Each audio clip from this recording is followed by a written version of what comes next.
नमस्कार, सनमार्ग लाइव में आपका स्वागत है। दिन भर की तमाम बड़ी खबरों के साथ मैं हूं खुशबू राय। झारखंड स्थापना के 19 साल बीत जाने के बाद यह पहला मौका है जब कोई सरकार अपने 5 साल के टर्म को पूरा कर रही है। मौजूदा भाजपा सरकार के कार्यकाल का 16वां सत्र आखिरी सत्र होगा। अपने इस आखिरी सत्र को दोनों पक्ष यादगार बनाना चाहते हैं। 5 दिवसीय मानसून सत्र का आज दूसरा दिन था।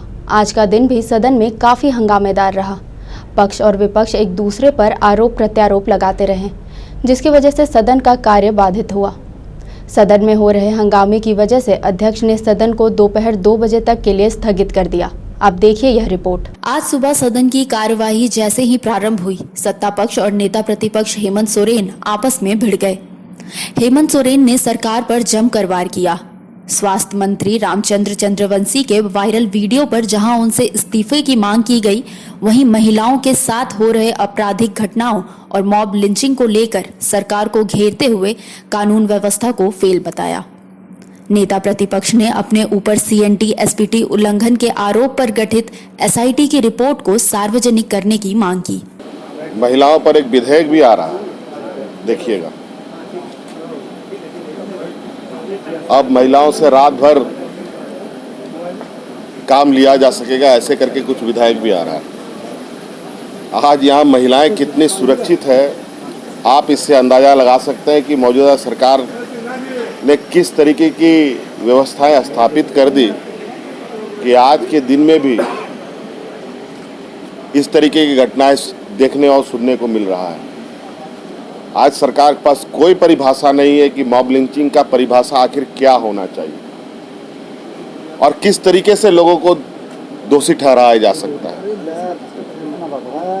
आज इस विषय पर सरकार को कानून बनाना चाहिए, लेकिन इससे अलग हट सिर्फ सरकार अपने भ्रष्टाचार में डूबी आकंठ तरीके से डूबी पड़ी है। तो इस विषय पर सरकार ना सुनने को तैयार है, ना काम करने को तैयार है। आरोप का आज जो भी निष्पक्ष जांच होना है या कोई इंक्वायरी होना, ये तो सरकार करेगी। और सरकार के ही लोग जब आरोप लगाएं तो इससे बड़ा दुर्भाग्य और क्या हो सकता है। सरकार को कार्रवाई करना चाहिए। और हमारे ऊपर जो आरोप लगे हैं उस पर तो एसआईटी का गठित भी हुआ है। एसआईटी की रिपोर्ट सरकार के पास है। क्या वो रिपोर्ट अंडा दे रही है क्या? उसको सदन में क्यों नहीं लाती? और झूठा प्रचार करके अखबारों में दिग्भ्रमित करके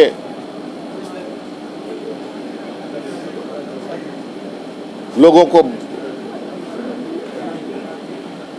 फिर से ठगने का प्रयास हो रहा है। आज की कार्रवाई में लोहरदग्गा से कांग्रेस विधायक सुखदेव भगत ने सरकार पर जमकर निशाना साधा तथा मौजूदा सरकार के कार्यशैली की जमकर आलोचना भी की। आज की कार्रवाई में कांग्रेसी विधायक भी झामुमो के साथ सुर से सुर मिलाते नजर आए। जो सरकार की गंभीरता आनी चाहिए, जो सरकार को संवेदनशील होना चाहिए। ये सरकार सदन ऐसे चला रही जैसे फास्ट फूड की दुकान हो, चाहे जैसे बर्गर पिज्जा जो ऑर्डर करके तुरंत जो जिसे कहा जाए तुरंत खाना चाहती है, उसी प्रकार सरकार जन मुद्दों से सरोकार नहीं है। ये किसी प्रकार ये फास्ट फूड के दुकान की तरह केवल बजट पास कराने का माध्यम बना ली है। जो हमारे मुद्दे हैं, लॉ ऑर्डर के मुद्दे हैं, सुखाड़ के मुद्दे हैं, चाहे हमारे बिजली के मुद्दे हैं, चाहे हमारे जो स्टूडेंट्स हैं जिनका नामांकन नहीं हो रहा उनके मुद्दे हैं, उससे उन मुद्दों से सरकार भाग रही है। इसलिए मैंने फास्ट फूड की दुकान की तरह सदन चलाना चाहती है, इसलिए मैंने आरोप लगाया है। बहरहाल जैसे जैसे विधानसभा चुनाव नजदीक आ रहा है, सरकार जनता के सामने अपनी उपलब्धियां गिनाने में लगी हुई है, तो वहीं विपक्ष सरकार को घेरने में कोई कसर नहीं छोड़ रही है। अब यह देखना दिलचस्प होगा कि विधानसभा का आखिरी सत्र किसके नाम होता है और कैसे खत्म होता है। सनमार्ग लाइव के लिए सहयोगी कीर्ति तिवारी के साथ संवाददाता चंदन वर्मा की रिपोर्ट। झारखंड विधानसभा के दूसरे दिन सदन की कार्यवाही शुरू होते ही विपक्ष ने हंगामा शुरू कर दिया। नेता प्रतिपक्ष ने स्वास्थ्य मंत्री रामचंद्र चंद्रवंशी के एक वायरल वीडियो की बात उठाई और घूस लेने का आरोप लगाते हुए इस्तीफे की मांग की। तो वहीं राधा प्रेम किशोर ने नेता प्रतिपक्ष हेमंत सोरेन पर आदिवासियों की जमीन हड़पने का आरोप लगाया, जिसके बाद आक्रोशित हेमंत सोरेन ने अपने खिलाफ एसआईटी गठन कर जांच की मांग की और कहा कि जांच में अगर मैं दोषी पाया गया तो मैं इस्तीफा देने के लिए तैयार हूं। झारखंड विधानसभा के दूसरे दिन सदन की कार्यवाही शुरू होते ही विपक्ष ने हंगामा शुरू कर दिया। नेता प्रतिपक्ष ने स्वास्थ्य मंत्री रामचंद्र चंद्रवंशी के एक वायरल वीडियो की बात उठाई और घूस लेने का आरोप लगाते हुए इस्तीफे की मांग की। तो वहीं राधा प्रेम किशोर ने नेता प्रतिपक्ष हेमंत सोरेन पर आदिवासियों की जमीन हड़पने का आरोप लगाया, जिसके बाद आक्रोशित हेमंत सोरेन ने अपने खिलाफ एसआईटी गठन कर जांच की मांग की और कहा कि जांच में अगर मैं दोषी पाया जाता हूं तो मैं इस्तीफा देने के लिए तैयार हूं। पूरा का पूरा सरकार का पूर्वाग्रह घोटालों से भरा पड़ा है। हाईकोर्ट का घोटाला, नगर निगम में डीपीआर घोटाला, हरमू नदी घोटाला, अध्यक्ष महोदय और विभाग विभाग का तो घोटालों का लंबा पीरियड है। हरमू नदी घोटाला, अध्यक्ष महोदय और विभाग विभाग का तो घोटालों का लंबा पीरियड है। माननीय सोरेन साहब, आप एक मिनट बैठ जाइए बैठ जाइए आप बैठिए ना आप कम से कम बैठ जाइए ना। झारखंड सरकार जहां अपने 4.5 साल के कार्यकाल की हर ओर तारीफ करती नजर आ रही है, तो वहीं कांग्रेस सरकार की नाकामियों को जनता के सामने रखने में कोई कसर नहीं छोड़ रही। सनमार्ग लाइव के लिए देखिए मनीष झा की रिपोर्ट। झारखंड में विधानसभा का आखिरी सत्र शुरू हो गया है। सरकार सदन में जहां अपना विकास कार्ड पेश कर रही है, वहीं सदन के भीतर और बाहर विपक्ष सरकार को घेरने में कोई कसर बाकी नहीं रखना चाहता। और इसी के तहत 25 जुलाई को झारखंड युवा प्रदेश कांग्रेस के नेतृत्व में विधानसभा का घेराव किया जाएगा और सरकार की नाकामियों के खिलाफ पार्टी प्रदर्शन करेगी। जो सरकार के ध्यान आकर्षण के लिए हम लोग रखना चाहते हैं, वो बहुत ऐसी बातें हैं जो रोज़ के दिनचर्या से हर व्यक्ति से जुड़ी हुई हैं और जिसका वादा भाजपा सरकार करके पिछले चुनाव में अपने मैनिफेस्टो में भी भाजपा सरकार ने इन सब चीज़ों का वादा किया था और उनके मुख्यमंत्री महोदय भी राहे बगाए ये सारी बातें दोहराते रहे। जैसे कि युवाओं को रोज़गार देने की जो बात थी, घर घर में बिना रुकावट के बिजली पहुंचाने की बात थी, पानी पहुंचाने की बात थी। आज आप देखिए बड़े बड़े अपार्टमेंट्स हैं यहाँ पे, बड़े बड़े बिजनेस हाउसेज हैं, बड़े बड़े मॉल्स हैं जिनमें बोरिंग के पानी पे जो जीवित हैं। उसके बाद सरकारी संस्थानों का जो कांग्रेस राज्य में नेहरू जी के समय से PSUs बनाए गए, पब्लिक सेक्टर यूनिट, वो पब्लिक सेक्टर यूनिट फ़ायदे और नुकसान के लिए नहीं बनाए गए थे। वो पब्लिक सेक्टर यूनिट पब्लिक के लिए बनाए गए थे ताकि पब्लिक का जो जीवन स्तर है उसको हम बढ़ा सकें, ताकि आज प्राइवेट खान में मजदूरी करने वाला जो खान मजदूर है वो उसको बेचारे को उसका शोषण होता था। तो PSU बनाया गया कि भैया अगर सरकार कोयले का उत्पादन करती है और बिक्री करती है तो उसका एक हिस्सा मजदूरों को भी जाए और मजदूरों का भी जीवन अच्छा हो सके। तो आज उन सारे बनाया कुछ नहीं है इन लोगों ने, भाजपा ने कुछ नहीं बनाया, पर उन सारे जो सारे के सारे PSUs कांग्रेस सरकारों ने, पिछली कांग्रेस सरकारों ने बनाए, जैसे सेल हो गया, steel authority of India limited, DVC हो गया, दामोदर वैली कॉरपोरेशन, HEC हो गया, ये सबको बेचने जा रहे हैं। BSNL को बेचने जा रहे हैं। 3 लाख करोड़ की BSNL की संपत्ति है, 1,500-2,000 करोड़ की बिड्स आए हैं। और निजीकरण, रेलवे के कर्मचारी पूरे देश में निकल करके बाहर आ गए और फिर भी ये सरकार जगी नहीं है अभी तक। सारे के सारे हमारे बड़े नेता रहेंगे और दमखम के साथ रहेंगे। अपनी बातों को इस गूंगी बहरी सरकार तक पहुंचाना और उस सरकार को जगाना हमारा काम है और हम जगा के रहेंगे। बहरहाल जैसे जैसे विधानसभा चुनाव नजदीक आ रहा है, वैसे वैसे सभी पार्टियां एक दूसरे को नीचा दिखाने में कोई कमी नहीं छोड़ रही है। अगर हम बात करें कांग्रेस की, तो कांग्रेस के नेता आपस में ही 2 पार्ट में बटे हुए हैं। अब यह देखना दिलचस्प होगा कि यूथ कांग्रेस को इस प्रदर्शन में कितने बड़े नेताओं का साथ मिलता है। सनमार्ग लाइव के लिए मनीष झा की रिपोर्ट। सभी पार्टियां आगामी विधानसभा चुनाव को लेकर अपनी अपनी तैयारियों में जुट गई है। इसी के मद्देनजर सनातन संस्कृति रक्षा दल ने अपने प्रदेश कमेटी में एक बैठक की। प्रदेश अध्यक्ष अजंता सिंह ने इस बैठक का नेतृत्व किया। साथ ही बैठक में पार्टी ने झारखंड विधानसभा के सभी 81 सीटों पर चुनाव लड़ने का निर्णय लिया। बता दें कि बैठक में पार्टी ने अपने पदाधिकारी और जिला अध्यक्ष के पद की घोषणा की, जिसमें सभी जिला अध्यक्ष और प्रदेश कमेटी के सदस्य मौजूद थे। एक्चुअली सनातन संस्कृति रक्षा दल पॉलिटिकल पार्टी है, नया करके लॉन्च कर रहा है और हम लोग का टारगेट है 81 सीट पे चुनाव लड़ाने का। दूसरी बात है, मेन हम लोग को टारगेट है ना नेता बनना ना कुछ, हम लोग को मेन टारगेट है हिंदू जो आज बिखर गए हैं, संस्कृति सब खत्म हो गए, उसको हम लोग को जागृत करना है। और हम लोग का ये भी टारगेट रहेगा, चुनाव हो जाएगा उसके बाद हम लोग हर जिला में एक गुरुकुल खोलेंगे, जो संस्कार बच्चे के अंदर मिले तो वो बड़ा होके जो भूल गए संस्कार उसको जागृत करे। मुख्यमंत्री रघुवर दास के प्रधान सचिव सुनील बर्णवाल की अध्यक्षता में जनसंवाद केंद्र की साप्ताहिक समीक्षा बैठक हुई, जिसमें सभी जिलों और सभी विभागों से प्राप्त शिकायतों की समीक्षा हुई। बैठक में कुल 19 मामलों की समीक्षा की गई और मामलों के जल्द निपटारे के लिए सुनील बर्णवाल ने निर्देश दिए। नोडल ऑफिसर केवल यहाँ पे आकर के आश्वासन देते रहेंगे और उसके बाद भी कोई कार्रवाई नहीं होगा, तो आप लोग अब विभागीय कार्रवाई झेलिए, ठीक है। ये चिन्हित करो जिसका कंसिस्टेंटली पिछले 3 महीने में ज़्यादा रहा है, उसके नोडल ऑफिसर से एक्सप्लेनेशन पूछिए और अगर एक्सप्लेनेशन सेटिस्फैक्ट्री नहीं आता है तो उसके ऊपर विभागीय कार्रवाई।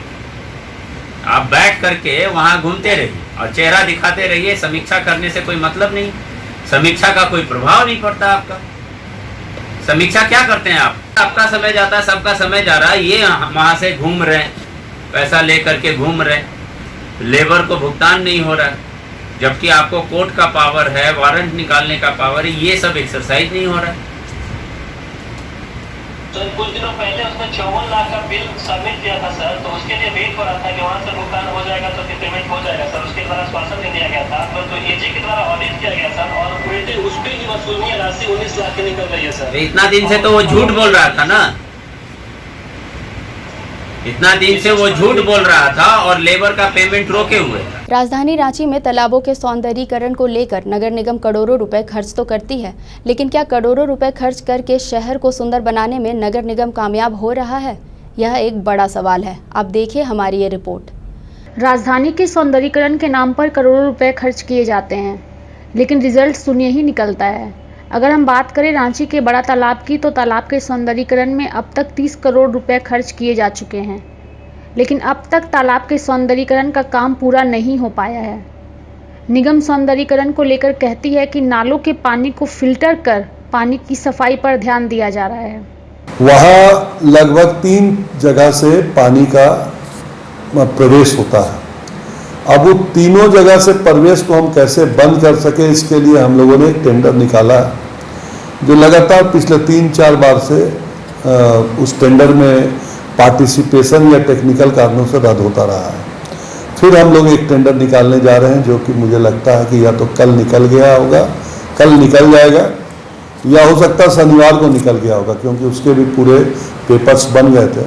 हम उसमें एक STP यूनिट लगाने की बात कर रहे हैं और उससे जो प्रक्रिया अभी मैं और हमारी टीम जो दिल्ली और पटियाला गई थी, तो वहाँ देख के आए थे हम लोग कि एक इसी तरह का क्षेत्र जहाँ ऐसा ही गंदा पानी आता था, लगभग 1.2 MLD का एक हम लोगों ने सैंपल देखा है, जिसमें एक सुंदर सा पार्क का निर्माण भी हुआ।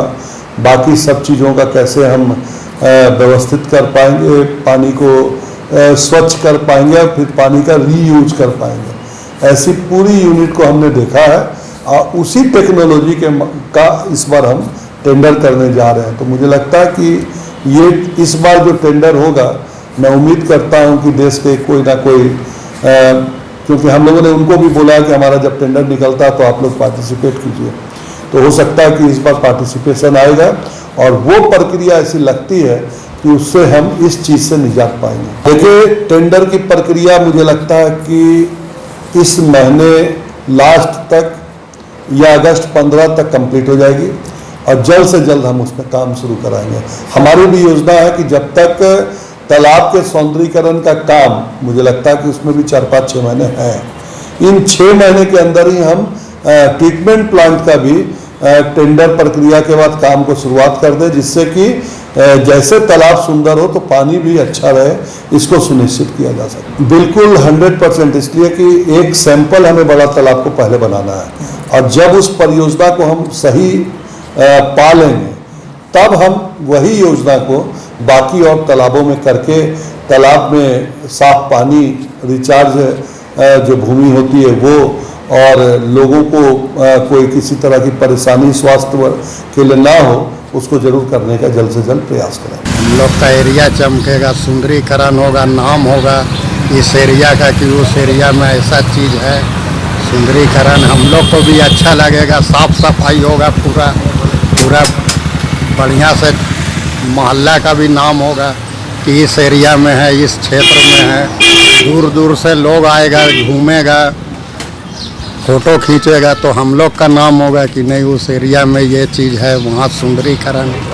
रोजी रोटी का भी कुछ व्यवस्था हो जाएगा, गरीब लोग का कुछ अपना चाय पानी बिस्कुट वगैरह का दुकान भी लगा सकता है, बेच सकता है, कमा सकता है, 150-200 परिवार पोस सकता है। बहुत फ़ायदा और हम लोग को खुशी भी है कि सुंदरीकरण हो रहा है और होना चाहिए। बहरहाल ये तो हम सब जानते हैं कि मानसून में नालों के पानी की निकासी एक बड़ी समस्या है। नगर निगम तालाबों का सौंदर्यीकरण तो करवा रही है, लेकिन यह कब तक पूरा होगा यह किसी को पता नहीं। सनमार्ग लाइव के लिए कौशल कुमार की रिपोर्ट। आज के लिए बस इतना ही। दिन भर की तमाम बड़ी खबरों से अपडेट रहने के लिए सनमार्ग लाइव को सब्सक्राइब करें। नमस्कार।